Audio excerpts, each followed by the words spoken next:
Hey everyone, happy Monday, I guess it is today when we're bringing this to you. Good to see everybody. Glad you can be here. This is the Improving Sales Performance live cast. And like we've done this entire month, our salute, or we're recognizing and appreciating the impact that women have made in sales and sales leadership. But big news, big announcement. Stephanie and I were talking about this earlier today. We're not just going to let this we're not just going to limit this to October.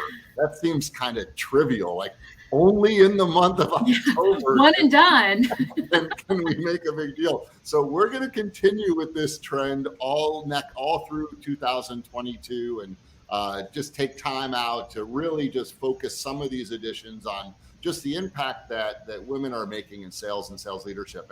And today we have two amazing ladies on the show that I'm so excited about. But before we get there, let me introduce Stephanie Downs, who's a partner and senior vice president and consultant at the Center for Sales Strategy. She is my guest host, like she has been for the past few weeks.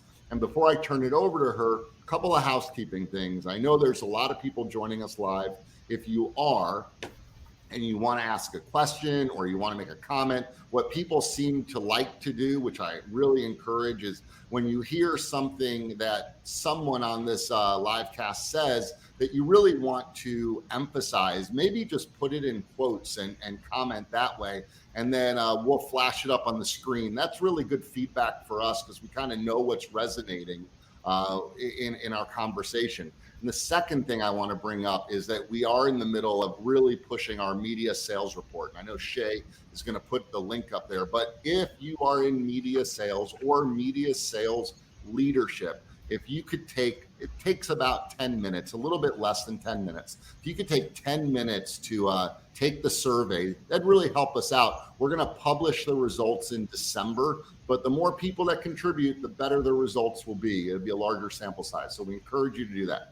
All right, so with that, I'm going to turn it over to Stephanie and monitor the comments and ask some questions of myself. Sounds good. Perfect. So let me do some quick introductions of Katie and Jaleigh, and then we will jump in with questions. But Katie first. So Katie Reid is the VP GM of CMG Jacksonville.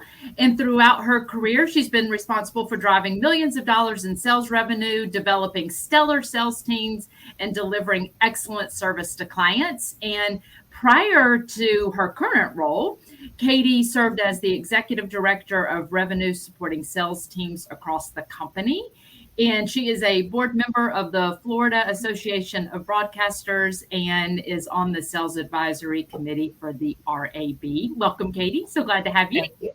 And then Jaleigh is is CMG's Atlanta VP and general manager of radio, and Jaleigh leads all station departments, including programming and promotions and sales and digital and engineering, just everything associated with that, and is known for upholding the core values of CMG while maintaining an engaged, diverse, and inclusive work environment. And Jaleigh is an 18-year veteran and joined CMG Atlanta in 2014 as the general sales manager. Welcome. Glad to have you with us too, Jaleigh. Glad to be here. Yes. So let's just jump into some questions. And Katie, I'm going to come to you first. And Jaleigh, I'll come to you for the follow-up on our first one here. And then we'll do that in reverse order next. So Katie, so from your point of view, when you really think about the overall sales department and the sales organization, what are just, 3 or 4 of the things that you look at to really say, yes, we are on track? Maybe it's key performance indicators or something else. What is that for you? Yeah, so there are a few things. Listen, this is an oldie but goodie because it just is true every time, and that is you're looking at the percentage that you're going into the month of that budget, and if you're not at 85 to 90% of that month, and 50 to 60 of the second month, and 35, 40 of that third month, that's one right away that tells the story of either things are going well or you've got trouble. From there, obviously, it's all about key account retention at these days and growth, target account development, what those numbers are looking like. And again, not just the whole number, but really digging under the hood for the each account executive. We look a lot of category growth these days because the big one of auto has taken such a hit, obviously. So looking at those categories. And then finally, agency versus direct. What do we have control over? Mm-hmm. Yeah. And I think you're right with the, especially with the decline in auto, it has made us really, truly rethink our vertical, verticals to focus on. I also like the idea of having the revenue benchmarks, because in 2 seconds, you can look at that going into the month and say, what do we need to course correct on, right? Or the quarter. Yeah. Jaleigh, what would you add to that?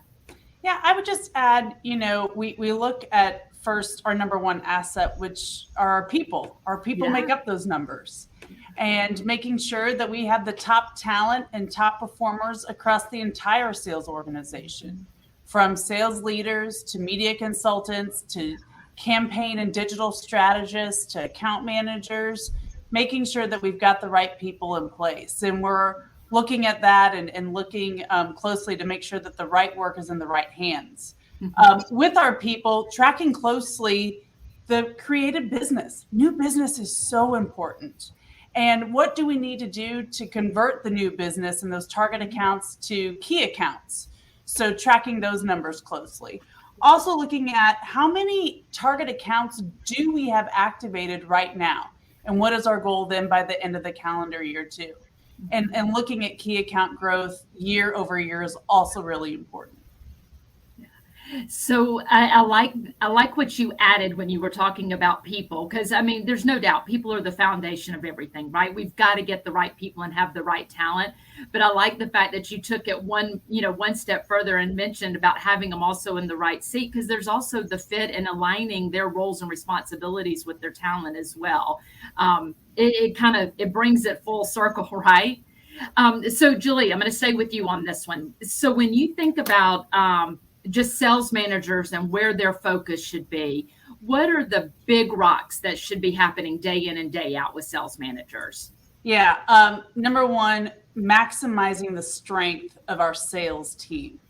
Mm-hmm. When we look at what our responsibility is, and that's finding problems for our clients.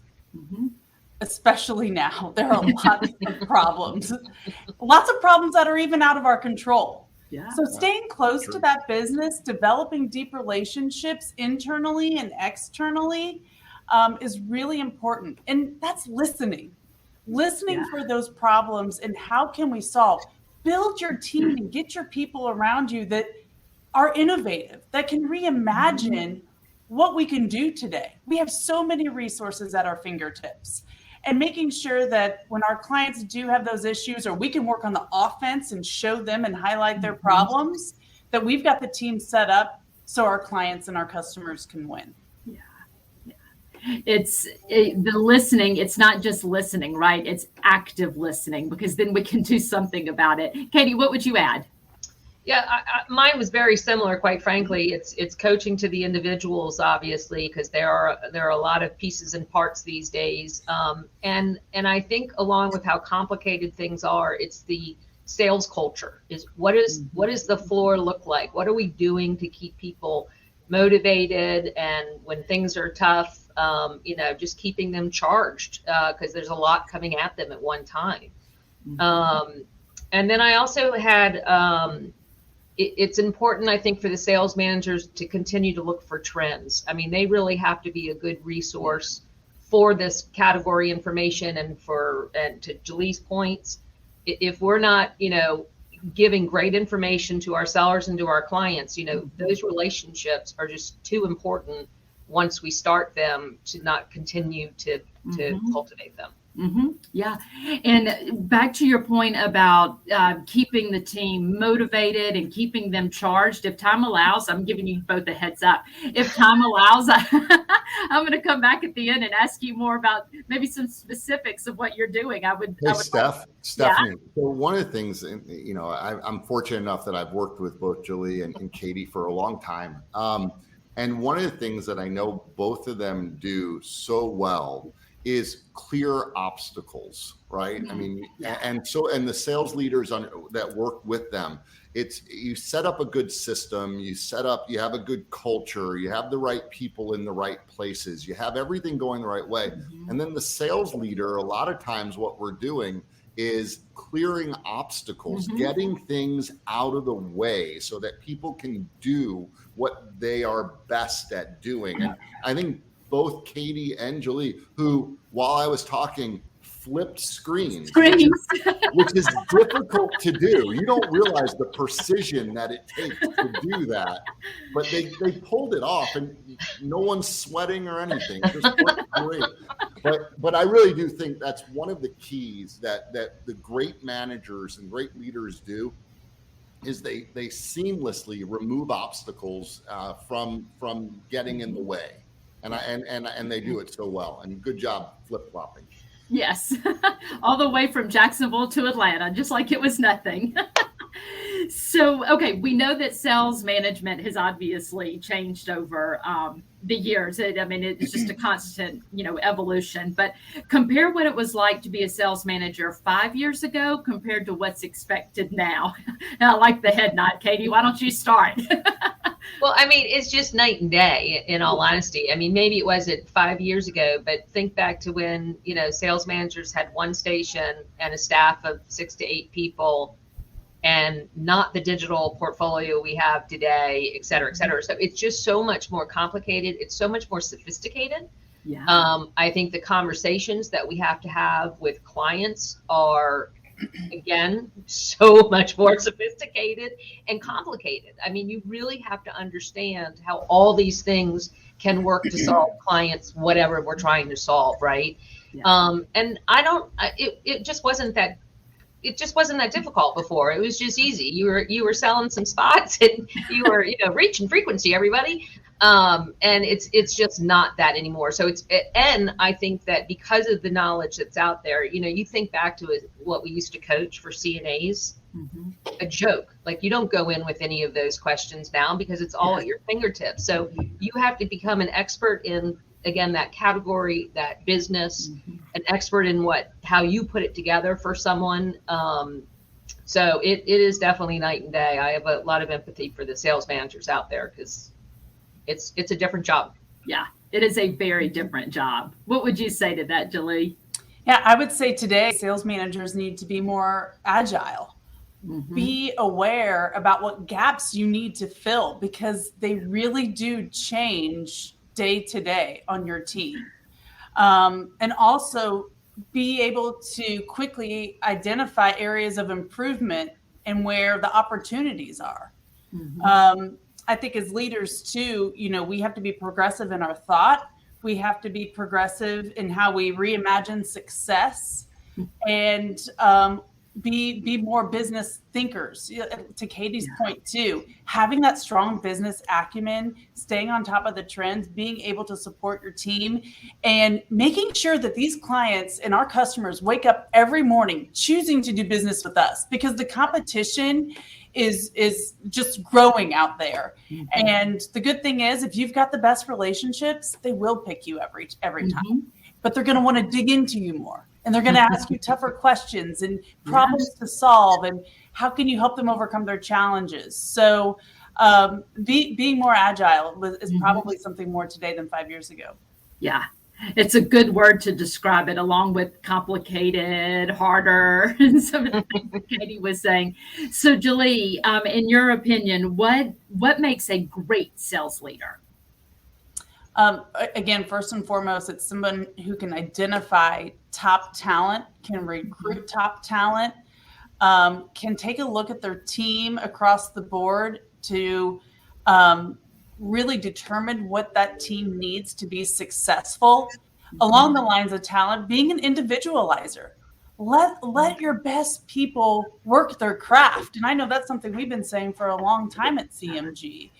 Our clients are different, our business is different, and our people is what makes us so successful when we go out there and we solve those problems. So being close to your people, listening to them, someone who can strategically influence, again, across the board, with other departments, with the sales team, and with our clients and our customers. Yeah. Katie, what would you say?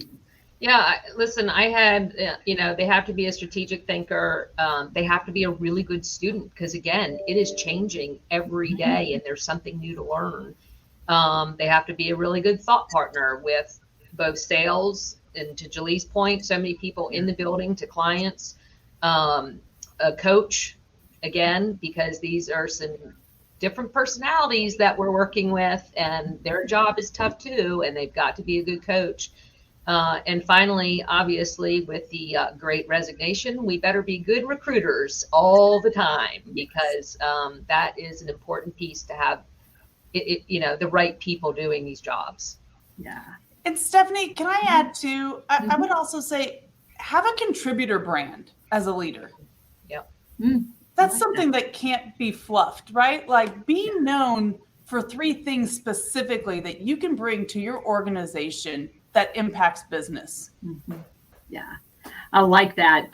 It would make a huge difference. And Katie, back to what you were saying too, recruiting can't just be when we have open positions right now, right? It has to be a 52-week event, and not just, oh, we need to look for somebody today. I think that is a big miss in a lot of sales organizations. They don't have a consistent enough recruiting strategy, but that could be a whole different conversation. So that could be a whole different live cast. So, okay. So for both of you, if you were giving advice to, you're speaking to a group of seasoned sales leaders or sales managers, and you were giving them advice on what they should be doing or learning right now, what would you tell them? Katie, you first, then Jaleigh. Mine goes back to the sophistication of the sales in itself these days. So it would be savvy marketing, understanding consumer behavior, really, understanding, again, not just the products, but how they work and what they do together for which need. I mean, that it would be really about that part of it, because to me, that is the most difficult part of this job right now. So they would just need to really dive in and be looking for things that are on the trend and coming their way. They got to stay in front of it. Jaleigh, what would you add? I think those are great, Katie. I would add to be aware and to listen to others and ask tough questions about areas that you need to improve for yourself as a leader. And if you don't have a mentor, get a mentor. Yeah. I think that's also really important. I know time is difficult these days for people to carve out more relationships like that, but that's a way that we can invest in ourselves as leaders. But to be aware, to listen to others, and stay close to the best people in your organization so you can stay relevant yourself. Yep.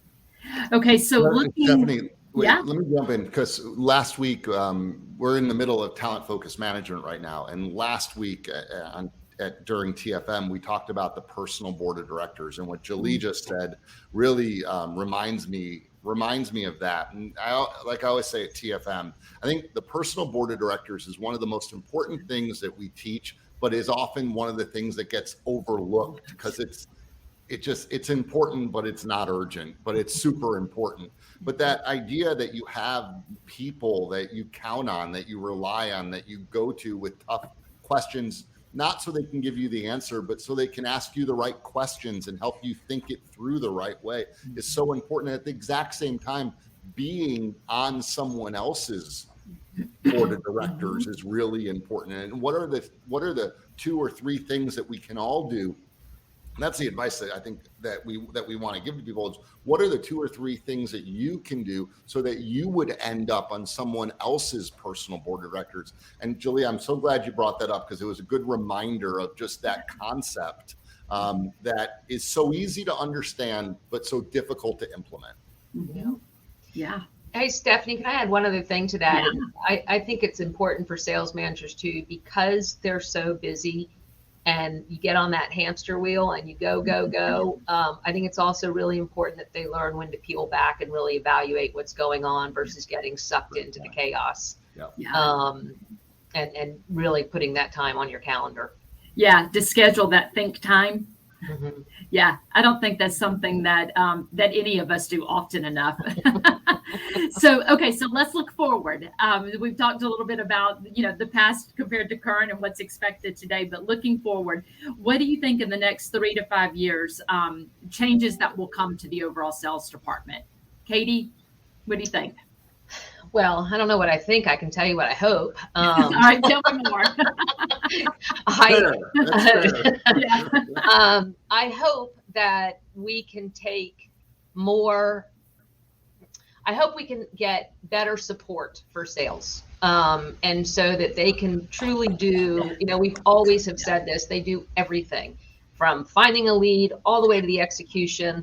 And we wonder why they can't do more as we talk about how complicated it is. And so I hope that we figure that out each and every day to get better at it, because we need it, along with using better systems. There are tools out there that we need to do a better job of using to make the job easier too. Yeah. And, to your point, you were saying earlier that they needed to have a better, you didn't use the language business acumen, but marketing expertise and ask better questions and do better work. But yet we're not giving them the time and the bandwidth and the opportunity to do that. So maybe some sales structure changes that would be likely to happen or need to happen.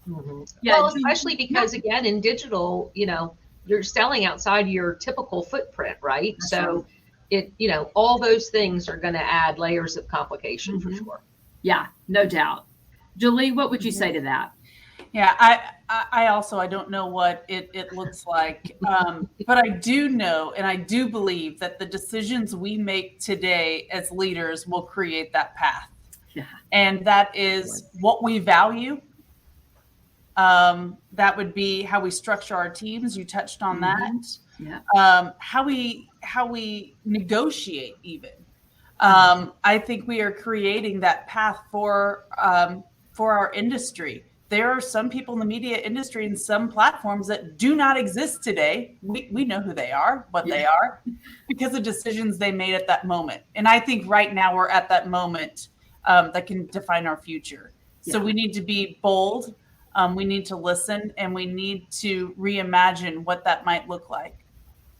Yeah, because even though we don't know exactly what that may be, we do know it will change, right? That we know for sure. So, any final thoughts, Katie or Jaleigh, just on our topic today, or anything you want to add? I appreciate you both being with us very much. Matt, you want to wrap us up?